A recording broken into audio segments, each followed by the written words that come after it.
बोले श्री शंखेश्वर पार्श्वनाथ भगवान की जय।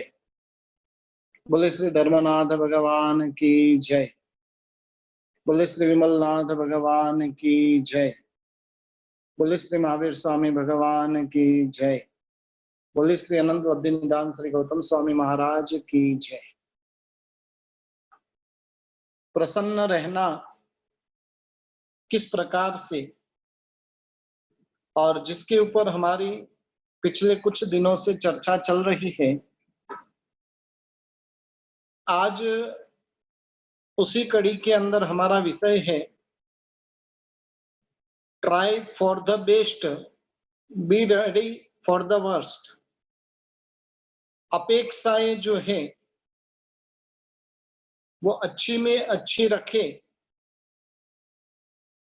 लेकिन जब कभी भी संजोग वसात कर्म वसात यदि खराब परिस्थिति का निर्माण होता है तो उस खराब परिस्थिति को बढ़ाने की भी तैयारी जरूर रखे। गुजराती के अंदर एक कहावत है कि आशा भले ऊंची राखो पण खराब परिस्थिति ने माटे सदा तैयार रहो। आशाएं जितनी भी अच्छी रखनी है अपन रख सकते हैं, लेकिन जो भी परिस्थिति का निर्माण होगा और उस परिस्थिति के लिए मुझे सदा के लिए तैयार रहना है। जिन्हें भी जीवन के अंदर समाधि चाहिए, मन को प्रसन्न रखना है, जीवन को जीने लायक यदि बनाना है, तो इस सूत्र को जीवन के अंदर आत्मसात करना पड़ेगा। बारंबार ये सूत्र का चिंतन मनन करते रहना पड़ेगा, और जब ये चिंतन मनन निरंतर चलता रहेगा तो वैसे समय के अंदर जब कभी भी इस प्रकार की परिस्थिति निर्माण हो भी जाएगी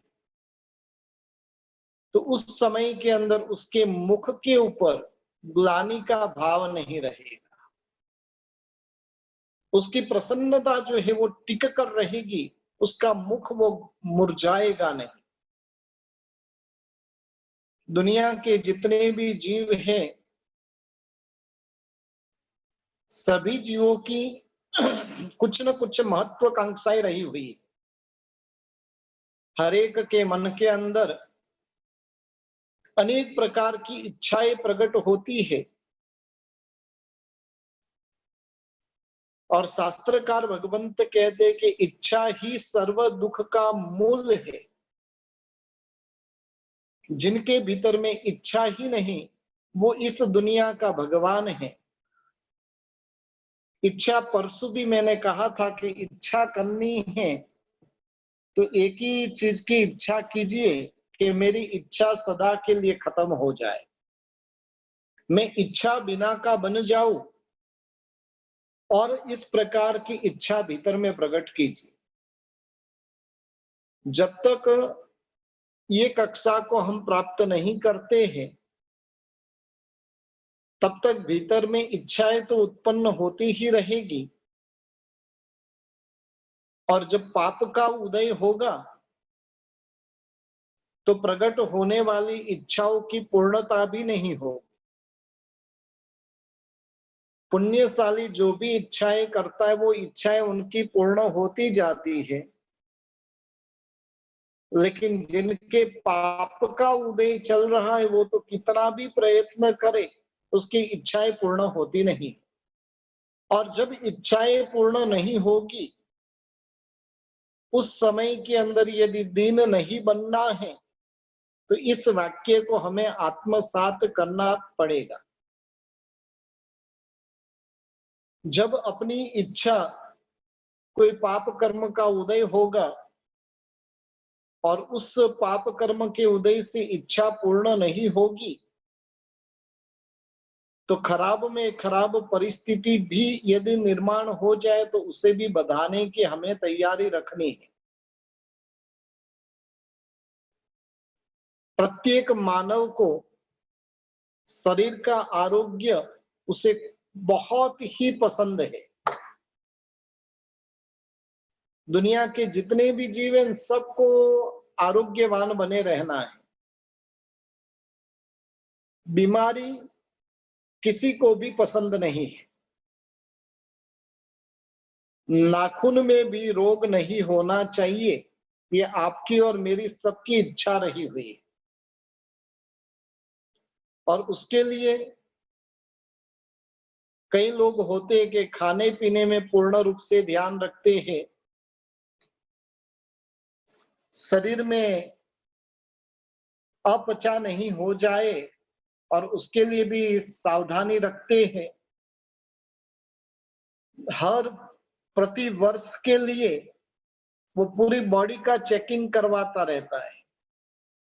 हाँ, कई लोग हैं, ऐसे भी लोग हैं कि साल में 2-2 बार भी चेकिंग करवाते रहते हैं। फ्री में तो होता है, मेडिकल लेते तो उसके साथ में साल में 1 बार तो कि उसकी छूट होती है तो करा देते हैं।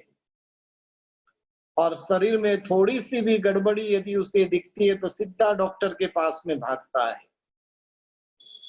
और उस इंसान को कहना पड़ेगा, ट्राई फॉर द बेस्ट।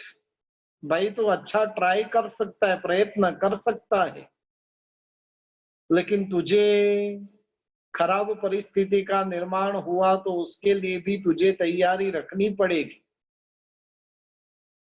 तूने प्रयत्न जरूर किया, शरीर पूरा निरोगी बना रहे, उसके लिए यथासंभव जितने भी प्रयत्न थे वो तूने कर दिए, लेकिन प्रयत्न करने पर भी शरीर में बीमारी नहीं ही आएगी वैसी कोई गारंटी नहीं। और यदि हमें दुखी नहीं होना है तो इस सूत्र को आत्मसात करना पड़ेगा। जब आत्मसात कर लेंगे तब किसी भी प्रकार की परिस्थिति का निर्माण हो जाएगा तो उसे बढ़ाने के लिए हम सहर्ष तैयार रहेंगे। पूर्व के भवों के अंदर और प्राप्त हुए इस मानव जीवन के अंदर भी ढेरों पाप हम कर रहे हैं। और जब पाप कर रहा है तो रोग तो प्रकट होने ही है। कई बार कई लोगों को तो ये ऐसी बीमारी होती है कि कितनी भी दवाइयां करे लेकिन फिर भी वो ठीक नहीं होता है। खुद की दवाई की फैक्ट्री रहे, खुद की हॉस्पिटल रहे, खुद ही डॉक्टर रहे, और फिर भी वो कितनी भी सावधानी रखने पर भी उसे कहां से अशुभ कर्म का उदय आएगा और बीमारी लाकर खड़ी कर देगा पता भी नहीं चलेगा। और जब ऐसी बीमारी प्रकट होती है, कितनी भी दवाइयां करे फिर भी वो ठीक नहीं होगी। जीवन को कैंसल कर देवे, जीवन को कैंसल करे वैसे कैंसर की गांठ अचानक शरीर के अंदर प्रकट हो जाएगी। हाँ, आजकल तो सब चिंता में जी रहे, थोड़ी सी भी गांठ होती है ना सीधी शंका जाती है, डॉक्टर को भी शंका जाती है, हमें भी शंका जाती है, ये कहीं कैंसर की तो गांठ नहीं है ना। जब रिपोर्ट करवाते नॉर्मल आता है तब जाकर उसको संतुष्टि होती है, जब तक उसका रिपोर्ट नहीं आता है तब तक तो बंदा चिंता में ही जीता है। यानी इसलिए कहा कि जीवन को ही कैंसल कर देवे, और वैसी कैंसर की गांठ कब हो जाएगी पता नहीं। और वैसी जब परिस्थिति होगी ना, उस समय में पत्नी रहेगी, बच्चे रहेंगे, पूरी की पूरी जो बसाई हुई दुनिया रहेगी उस दुनिया को छोड़कर जाना पड़ेगा। और ये विचार भी जब आते हैं ना, भीतर से विचलित तो हो जाता है, हिल जाता है व्यक्ति।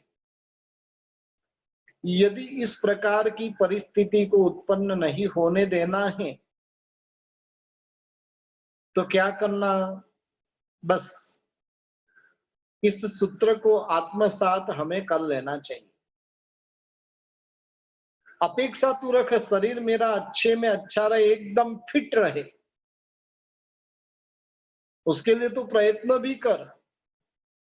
शास्त्रकार भगवंत हमें नहीं कहते कि तुम मृत्यु को सामने से बधाओ, जानबूझकर कैंसर की गांठ हो जाए और उसके लिए प्रयत्न करो, ऐसा शास्त्रकार भगवंत हमें नहीं कहते। कहा गया है ना कि पहलू सुख ते जाते नरिया, पहला सुख है वो शरीर का है, और जिसका शरीर तंदुरुस्त है तो उसके पास में सब सुख है। शरीर तंदुरुस्त नहीं है तो बाकी सब कुछ वेस्ट है।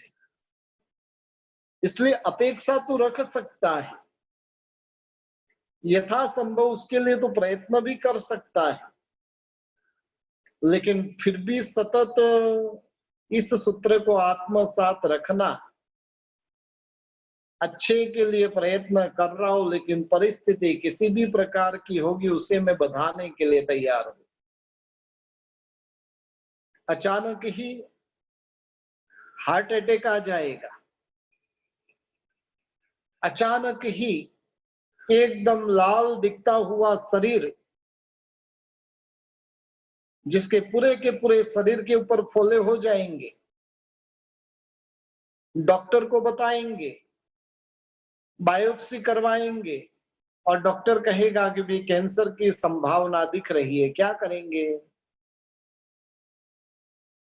आज नाखून में भी रोग नहीं है, पहलवान है, अट्ठा कट्ठा शरीर है,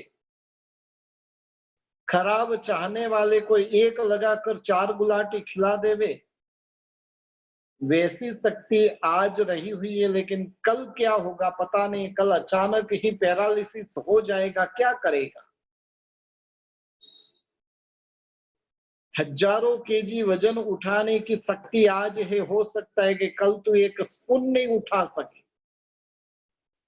हर ऐसी व्यक्ति भी मैंने मेरी नजरों से देखी है, एकदम रुष्ट पुष्ट काया थी, सदा के लिए एकदम अकड़ कर ही चले, शरीर के अंदर लगभग 65 साल तक तो कभी उनको रोग भी नहीं आया, और अचानक कर्म का हमला हुआ, और कर्म का हमला होने के साथ में परिस्थिति पूरी की पूरी विपरीत हो गई। सारी की सारी संभावनाएं रही हुई है, इसमें से कुछ भी घटना घटित तो हो जाए तो उसके लिए मुझे तैयार रहना है। जब तक ऐसा कुछ नहीं हुआ है तब तक मैं इच्छा करता रहता हूं कि शरीर सदा के लिए अच्छा रहे, उसके लिए प्रयत्न कर रहा हूं, लेकिन रहेगा ही वो अपने हाथ में नहीं। कई लोग होते हैं जिनकी मृत्यु होती है, कभी कभार वो प्रार्थना सभा वगैरह में, कभी बैठक आदि में जाना होता है और वहां पर सुनने को मिलता है कि नाखून में भी रोग नहीं था, अचानक क्या हुआ। मेरे ही एक करीबी मित्र हैं जिनके पिताजी की 6 महीने पहले डेथ हो गई। यानी उसने बताया कि पिताजी को आज जन्म से लेकर अब तक, हम जब से पिताजी को देख रहे, किसी भी प्रकार की बीमारी पिताजी को देखी नहीं। अचानक बल्लारी कहीं शादी में गए हुए थे और पता नहीं पेट में दुखना शुरू हुआ, डॉक्टर के पास में, वहां से वापस बेंगलोर लेकर आए, डॉक्टर के पास में बताया, और 24 घंटे के अंदर तो जो जो बीमारियां नहीं थी वो सब प्रकार की बीमारियां एक साथ में हमला कर दिया। और बड़ी विडंबना तो ये कि 36 घंटे के अंदर पूरा केस खत्म हो गया। कहने का मतलब है भूतकाल के भवों के अंदर चिक्कार पाप हमारी आत्मा ने किए हुए, इस भव के अंदर भी देखने जाए, युवा अवस्था के अंदर भोग सुख बेफाम किए हैं। अभी भी इस जो भी उम्र है उस उम्र में भी तो हम कहाँ ठीक रह रहे हैं। रात को खाना चालू है, जमीकंद चालू है, धंधे में भी अनिति आदि चल रही है, सब प्रकार का। आंखें भी सदा के लिए विकराल ही रहती है, और देखने जाए तो जीवन के अंदर सैकड़ों सैकड़ों पाप आज भी चल रहे हैं। और इस प्रकार की इतने भयंकर जब पाप किए हैं, उन पापों का उदय होगा और उस समय में पैरालिसिस नहीं होगा तो क्या होगा। और ऐसे जो पाप भूतकाल के, वर्तमान जीवन के और उन पाप के पापी जीवन को तो देखते हुए लगता है कि पैरालिसिस नहीं हो तो आश्चर्य। शरीर के अंदर कैंसर की एक नहीं 7-7 गांठ हो जाए, इतने काले पाप मैंने किए। यदि शरीर निरोगी रहता है तो वही आश्चर्य कि ये निरोगी है कैसे। बाकी पाप तो ऐसे किए कि एक साथ में हजारों रोग प्रकट हो जाए। शरीर के आरोग्य को संभालने का जितने भी प्रयत्न हैं, और वो सारे के सारे प्रयत्न करते रहे, लेकिन फिर भी शरीर स्वस्थ रहेगा ही, उसकी कोई गारंटी नहीं है। और उसके लिए शास्त्रकार भगवंत कहते हैं कि तुम इसके लिए पूर्ण रूप से तुम्हारी तैयारी रखो, अच्छे के लिए ट्राई करो, लेकिन खराब में खराब परिस्थिति हो गई तो उसे भी बढ़ाने की मुझे तैयारी रखनी पड़ेगी। एक गुजराती के अंदर कहावत है कि धार्यु तो हरिनु पण न थाय, सोचा हुआ तो भगवान का भी नहीं होता है। हिंदू धर्म की ये बात है, लेकिन कहने का मतलब है प्रभु को भी देखने जाए तो कैसे कैसे कष्ट। जब तक संसार में थे तब तक कोई भी पाप का उदय नहीं हुआ, लेकिन जैसे ही धर्म शुरू किया और पाप पराकाष्ठा पे, जैसे ही संयम अंगीकार किया और करने के साथ में ढेरों पापों का उदय हो गया। और उस पाप के उदय के अंदर भी प्रभु प्रसन्न थे। कारण क्या? उनकी मनस्थिति इस प्रकार की थी कि कोई भी प्रकार की परिस्थिति हो जाएगी, मुझे मंजूर है। वास्तव में जब ऐसी वास्तविकता खड़ी हो जाएगी तो उस समय के अंदर जिसने ऐसी तैयारी करके रखी होगी ना, उस समय में समझ लो कि गले में कैंसर की गांठ हो गई, उसे रोना नहीं आएगा, वो मस्ती से जिएगा। वो उसकी चिंता नहीं करेगा, उसका मन मुरझाएगा नहीं, प्रसन्न रहेगा। सैकड़ों गुरु भगवंत ऐसे देखे हैं। कैंसर की भयंकर वेदना भी उनकी मस्ती गजब की। मन में तो वो कहेगा, भगवान का आभार मानेगा, प्रभु तू तो महान करुणा का सागर है। सागर नहीं लेकिन महासागर है।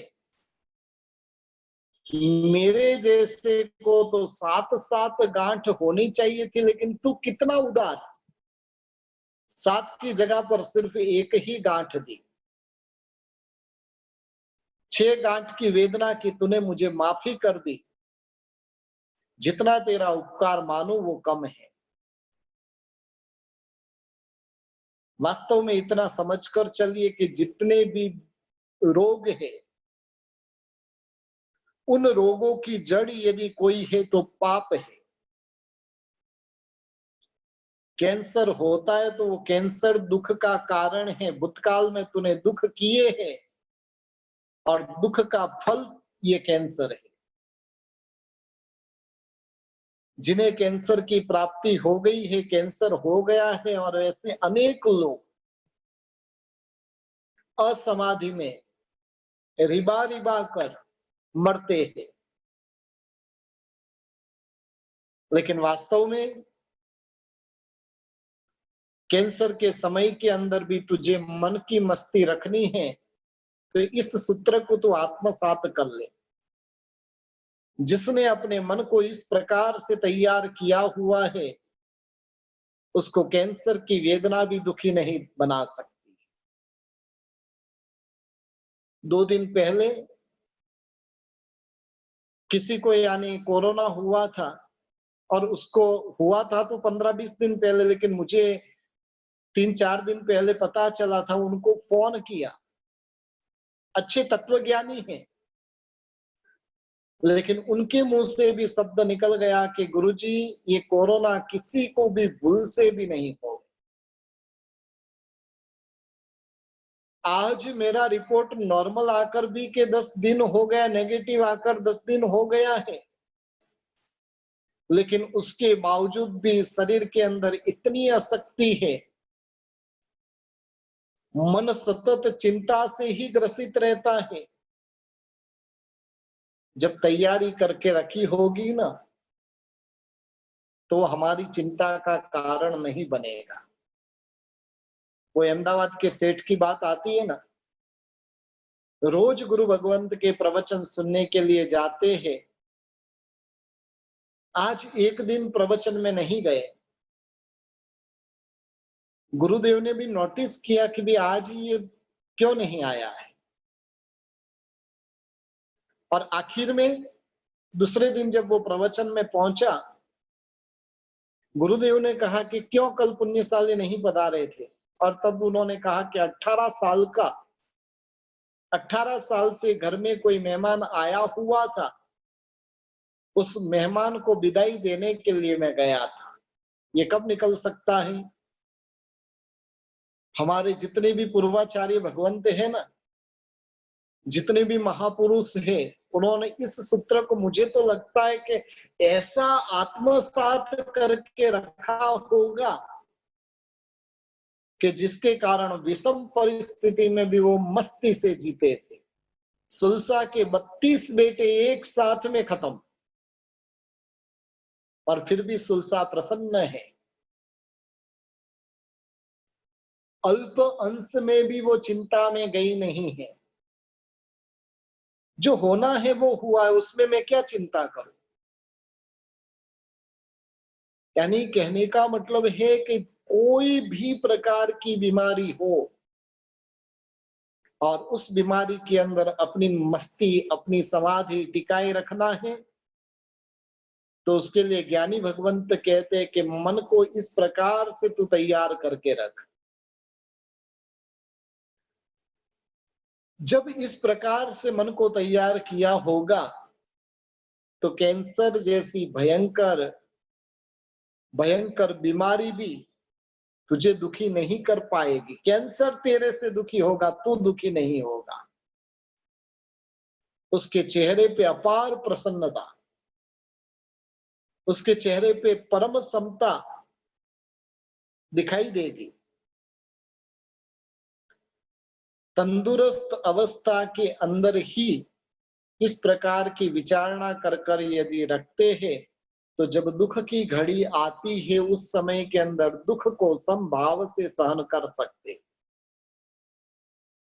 यदि इस प्रकार की तैयारी करके नहीं रखी तो पाप कर्म का उदय हुआ, इसलिए बीमारी आई है, और नए पाप कर्म का बंधन तो यहां से करके जाएगा। किसी को बिजनेस शुरू करना है, लाखों डालकर करोड़ों उत्पन्न करना है, यदि उसे दुखी नहीं होना है तो क्या करना पड़ेगा? मैं लाखों का इन्वेस्ट कर रहा हूं,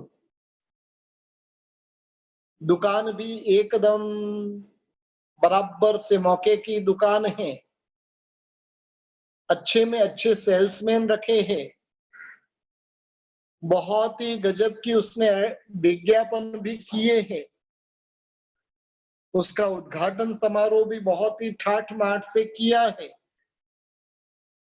लेकिन फिर भी बिजनेस शुरू करते समय जैसे उसने ऊंची ऊंची अपेक्षाएं रखी है, वैसे खराबी की जो जो संभावना है वो भी उसे सोचकर रखना चाहिए। यदि उसे मानसिक बीमारी से ग्रसित नहीं होना है, एक चीज ध्यान रखिए कि दुनिया में बिजनेस अनेक करते हैं, लेकिन सभी को सफलता मिलती ही है ऐसा कोई जरूरी नहीं है। लाखों करोड़ों लोग बिजनेस करते, लेकिन सफलता तो गिने चुने हुए को ही मिलती है। जब पुण्य प्रबल है, सफल बन गए, पुण्य कमजोर है, निष्फलता ही हाथ में लगेगी। थोड़े दिन पहले हमारे बहुत ही बड़े पंडित धीरूभाई पंडित जी देवलोक हो गए। 5-6 दिन पहले धीरूभाई पंडित जो बहुत ही बड़े पंडित थे और साल में 6 महीना भारत के बाहर रहते थे, 6 महीना सूरत में रहते थे। अब उन्होंने सोचा कि भाई मुझे भी कुछ बिजनेस करना है। जितनी भी बार उन्होंने बिजनेस किया उतनी बार नुकसान, जितनी बार बिजनेस किया उतनी बार नुकसान। धार्मिक लाइन में तब तक अच्छे में अच्छा कमा रहे, लेकिन बिजनेस करने जाते बड़े मार लगती है।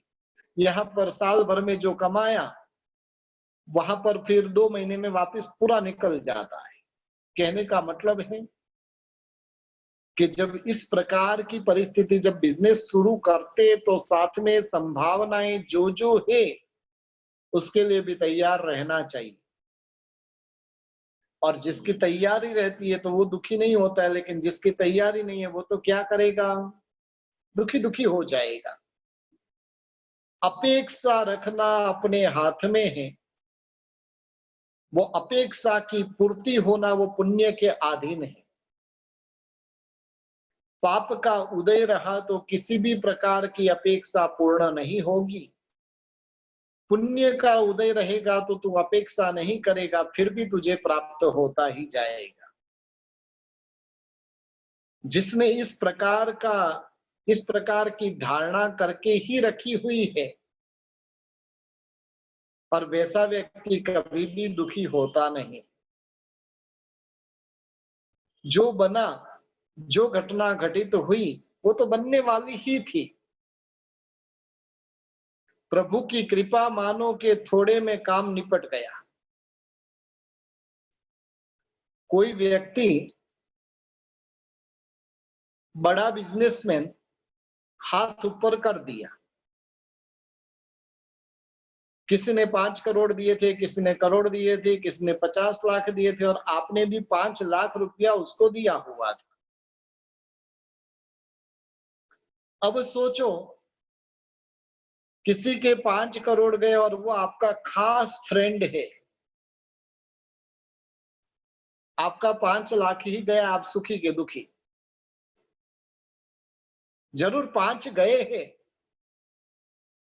लेकिन उसके 5 करोड़ गए हैं, और उस अपेक्षा से आप अपने आप को सुखी महसूस करोगे। मेरा कर्म का उदय तो ऐसा था कि मुझे बहुत बड़ा नुकसान होना चाहिए था, लेकिन प्रभु तेरी कृपा दृष्टि कि इतने सस्ते में काम हो गया। यानी कहने का मतलब है, जब कभी भी इस प्रकार की परिस्थिति का निर्माण होता है और उस समय के अंदर यदि मस्ती टिकाए रखनी है, प्रसन्नता टिकाए रखनी है, तो उसके लिए इस सूत्र को हमें आत्मसात करना ही पड़ेगा। जिस दिन व्यक्ति की शादी होती है, वो अनेक प्रकार के सुखों की कल्पना करता है। वो सारी की सारी कल्पनाएं सफल ही होगी वैसा कोई नियम नहीं। कई प्रसंग, एक प्रसंग तो मैंने ऐसा देखा है, ये घटना मेरी आंखों के सामने घटी हुई मैं बता रहा हूं। शादी में मैं भी गया हुआ था। फेरे की तैयारी और दुल्हन वहां से भाग गई। बोली, कदाच ऐसा भी बनता है कि जिसके साथ में तू शादी कर रहा है वो कल और किसी के साथ में भाग जाए। कई बार ऐसा तो आपने भी सुना होगा कि शादी की विदाई हो रही है और उतने में पति को अटैक आया, परलोक की ओर प्रयाण कर दिया।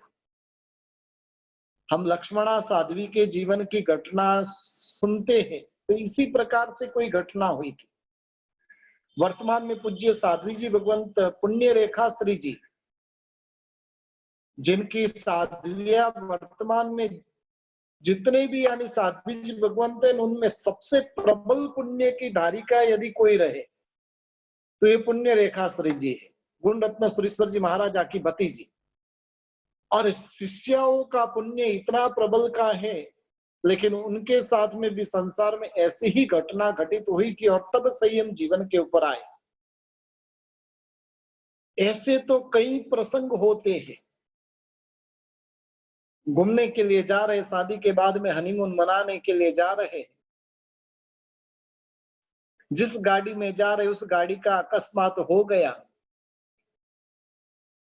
और जिन्होंने कितने कितने सपने संजोए थे वो सारे के सारे सपने क्षण भर के अंदर कर्म सत्ता चकनाचूर कर देती है। बेंगलोर के अंदर भी 2 साल पहले ऐसी घटना हुई थी। 2 फैमिली मिलकर घूमने के लिए जा रहे थे और एक का पति मर गया, एक की पत्नी मर गई, दोनों जोड़ा का जोड़ा हो गया। हम कल्पना कुछ भी कर सकते हैं, लेकिन कल्पना पूरी होगी उसका कोई जरूरी नहीं। आज जिसके प्रति हमारा आकर्षण है, आज जिसको हम सोना मानकर चल रहे हैं, कल वही पीतल निकले तो कोई उसमें आश्चर्य नहीं है। अपने स्वार्थ में चकचूर बनकर हम क्या करते हैं, शांत ऐसे परिवार में भी संघर्ष के तरंग प्रकट करते रहते हैं। ये सारी की सारी संभावनाएं इस संसार में रही हुई है। शादी हुई, दोनों की कुंडली का मिलान भी किया, ज्योतिष ने कहा भी था भी तुम्हारे 2 संतान का योग है, लेकिन वैसे समय के अंदर भी वंध्यत्व का दुख सहन करना पड़े, सारी की सारी संभावनाएं रही हुई। और ये इस संसार के अंदर यदि हम देखते हैं तो अनेकों के जीवन के अंदर ऐसी घटनाएं घटित हो चुकी है, एक दो के साथ में नहीं, लेकिन सैकड़ों लोगों के साथ में इस प्रकार की घटनाएं घटित हो चुकी है, जिन्होंने सपने कुछ संजोए थे लेकिन उससे विपरीत कुछ हुआ। जा रहे थे घूमने के लिए, लेकिन अचानक ऐसा अकस्मात बीच में आया कि जिस कारण से सब कुछ, सारे के सारे सपने खत्म हो गए। और ऐसी घटनाएं तो अनेकों के जीवन के अंदर घटित होती है। हमारे इर्द गिर्द में भी यदि देखेंगे ना तो ऐसे सैकड़ों लोग हमें दिखाई देंगे। और वैसी परिस्थिति में भी मस्ती को टिकाए रखना है तो मस्ती अपने हाथ में ही रही हुई है। बस जीवन के अंदर इस सूत्र को आत्मसात कर दीजिए, कोई भी परिस्थिति का निर्माण होगा मुझे मंजूर है, बस। और ये सूत्र जब आत्मसात हो गया तो आपको कोई भी दुखी नहीं बना सकता। जब जब ऐसी करुणता का सर्जन हो जाए उस समय के अंदर, बस ये सूत्र को आप गुनगुनाते रहे। और ये सूत्र हमें ऐसी अपूर्व कोटि की क्षमता प्रदान करेगा कि जिसकी हमने कल्पना भी नहीं की होगी। 18 देश के अधिपति महाराजा कुमारपाल, जिनके रोम रोम के अंदर जिन शासन बसा हुआ था,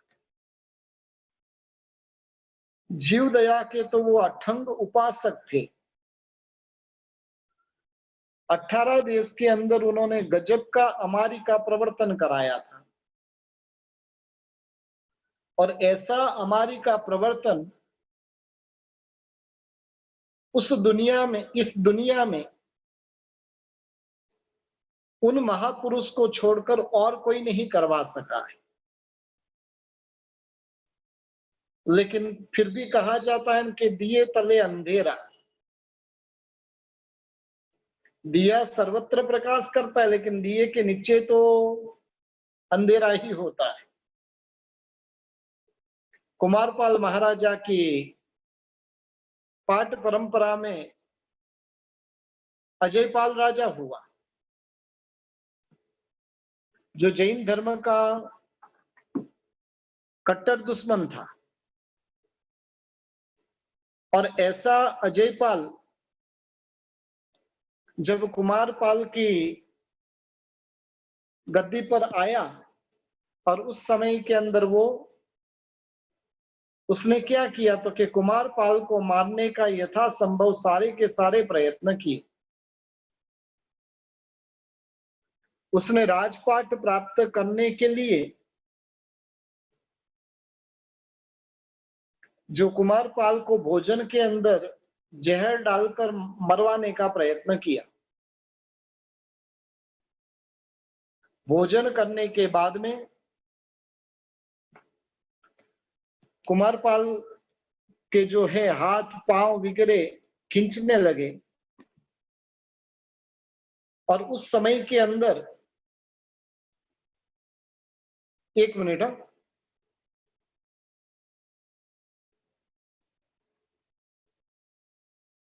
आवाज आ रही है ना?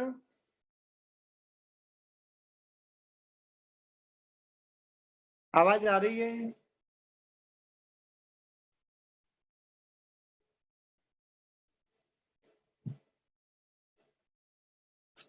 आवाज आ रही है कि नहीं? हाँ ठीक है। तो यानी कुमारपाल को खाने में जहर दे दिया अजयपाल ने। भोजन करने के बाद में हाथ पांव टूटने लगे, शरीर के अंदर भयंकर वेदना प्रारंभ हुई। समझ में आ गया कि निश्चित ही मुझे भोजन के अंदर जहर दिया गया है। क्या मौत को बधा लेना, जीने का प्रयत्न नहीं करना, जहर को दूर करने का उपाय नहीं करना? तब इस सूत्र को आत्मसात उन्होंने किया हुआ था, भाई ट्राई करो तुम अच्छे से अच्छे के लिए। और उन्होंने भी क्या किया, अचानक ही जब उनको पता चला कि भी मुझे खाने में जहर दे दिया गया है, तब कुमारपाल महाराजा ने, उनके पास में एक विषहर मणि रहा हुआ था। उनके जो भंडार के अंदर विषहर मणि रहा हुआ था, और विषहर मणि को मंगवाया। विषहर मणि को जैसे ही वो लेने के लिए गए और वहां पर देखा तो वहां से मणि गायब है। नसीब कुमार कपाल का दो कदम पीछे चल रहा था। अजय पाल कुमार पाल से भी चालाक निकला। उसने रसोइयों को फोड़कर पहले से ही उसने क्या किया था, विसर मणि को चोरी कर लिया था। खजाने में अब मणि नहीं रहा। ये समाचार कुमारपाल महाराजा को मिले। जब पता चला कि भी मुझे जहर दिया गया है, तब उन्होंने बेस्ट के लिए प्रयत्न शुरू किए। सारे के सारे प्रयत्न करने पर अब नजर के सामने मौत दिखाई दे रहा है। मौत का तांडव उन्हें दिखाई दे रहा है, और उस समय के अंदर उन्होंने दूसरा आधा सूत्र भी उन्होंने आत्मसात किया हुआ था। बेस्ट के लिए ट्राई किया, लेकिन अब परिस्थिति मेरी भयंकर होने वाली है, तब क्या करना।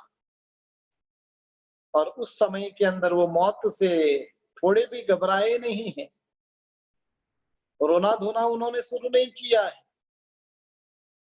प्रसन्नता से मौत को बधाने के लिए अरिहंत आदि की शरणागति उन्होंने स्वीकार कर ली। जब सारे के सारे प्रयत्न कर लिया, लेकिन अब मौत से बच सके वैसा कोई मार्ग ही नहीं दिखाई दे रहा है। और वैसे समय के अंदर अरिहंत, सिद्ध, साधु और धर्म जिनके शरणागति उन्होंने स्वीकार कर ली, और शरणागति स्वीकार करके आत्मा को प्रसन्नता से भरने का काम उन्होंने किया। जो समाधि बिगड़ने की पूर्ण रूप से संभावना थी, और वैसी परिस्थिति के अंदर इतनी मस्ती से उन्होंने मृत्यु को स्वीकारा, इतनी समाधि मरण को उन्होंने प्राप्त किया। जरूर इस भव के अंदर मोक्ष तो नहीं था। जम्बू स्वामी जी मोक्ष के द्वार बंद करके गए थे, लेकिन फिर भी वो आत्मा अपने लिए सदगति तो उन्होंने तैयार कर दी। जब कभी भी ऐसी परिस्थिति का निर्माण हो, तो उस समय में चिंतित नहीं होना है, लेकिन परिस्थिति को बढ़ाने के लिए हमेशा के लिए तैयारी रखना। प्रयत्न बेस्ट के लिए करो, लेकिन बेस्ट के लिए प्रयत्न करने पर भी यदि बेस्ट नहीं हो पा रहा है, तो वैसे समय के अंदर जो भी परिस्थिति रहे, उन परिस्थिति को सहर्ष हम स्वीकार करने वाले बने। किसी भी प्रकार की परिस्थिति के अंदर हम चिंता के सागर में डूबे नहीं। जो भी परिस्थिति है, उन परिस्थिति का सहर्ष स्वीकार करने वाले बने। और इस प्रकार के भाव जैसे जैसे अपने भीतर में आत्मसात होते जाएंगे, तो समझ लो कि इस दुनिया में हमें कोई दुखी कर सकता नहीं। शरीर को संभालने का लाख प्रयत्न करेंगे, लेकिन अशुभ कर्म का उदय आया तो कई बार है ना, कई लोग कहते हैं कि वो तो सुबह में इतना घंटा तो वॉकिंग करता था, खाने पीने में फल जूस पूर्ण रूप से सावधानी रखता था, और उनको भी बीमारी आ गई। आ सकती है, किसी को भी आ सकती है। 2 दिन पहले मैंने एक हमारे जो कजिन की मौत हुई बॉम्बे के अंदर, मौत तो हालांकि 10-12 दिन हो गए, लेकिन 2 दिन पहले उनका वीडियो आया। वो बहुत शासन के कार्य बहुत करते थे, और कई संस्थाओं के अंदर ट्रस्टी के रूप में भी वो जुड़े हुए थे। यानी उनकी मौत होने के 2-3 दिन पहले वो पति पत्नी दोनों, यानी कुछ पता नहीं, देखो कैसा वीडियो उन्होंने शूट किया। उनकी पत्नी, जिनको यानी मंदिर जाए बिना एक दिन भी नहीं चले, इतनी भयंकर परिस्थिति में भी वो रोज के रोज मंदिर गए। भगवान के दर्शन नहीं होवे तो भी कोई बात नहीं, शिखर के दर्शन करके भी आते थे। और उनका पति उनको समझाता था कि तू पगली क्या, घर पे भगवान है, उनके दर्शन कर ले, क्यों मंदिर जाती है, फालतू में कहीं कोरोना हो गया तो कि वो बोल रही है कि नहीं मुझे तो कुछ नहीं होगा। तब उनके पति को उसने बोला, जैसे हमको कोई बोलता है तो हम क्या करते, सामने वाले को भी सीधा उनके ऊपर भी अटैक करते हैं ना, वैसे उन्होंने उनके पति को बोला कि आप पूरे दिन घूमते रहते हो, कभी इधर जाते हो, कभी इनकी सहायता के लिए चले जाते हो, कभी उधर संस्था की मीटिंग में चले जाते हो, आपको कुछ हो गया तो। और वो व्यक्ति ने कहा कि मेरी इम्यूनिटी पावर इतना ज्यादा है कि मुझे तो कुछ हो ही नहीं सकता है। ये रिकॉर्डिंग किया हुआ वीडियो यदि मेरे पास में मिला तो मैं ग्रुप में आज शेयर करूंगा आपको। और उसके 2 दिन बाद में उनको कोरोना हुआ, कोरोना से ठीक होकर घर पे आए और घर पे आके कायम के लिए इस संसार से विदाई देकर चले गए। हमारा कितना भी इम्यूनिटी पावर रहे, लेकिन कर्म ही खराब है, तो उस समय के अंदर कोई कुछ नहीं कर सकता है। बेस्ट के लिए प्रयत्न हम जरूर करें। कोई भी बीमारी है तो स्वस्थ होने का प्रयत्न करें, लेकिन स्वस्थ नहीं हो पाए तो वैसे समय में जो भी परिस्थिति है, उस परिस्थिति को मस्ती से स्वीकार कर अपनी आत्मा का कल्याण करने वाले बने। यही मंगलमय भावना परमात्मा की आज्ञा के विरुद्ध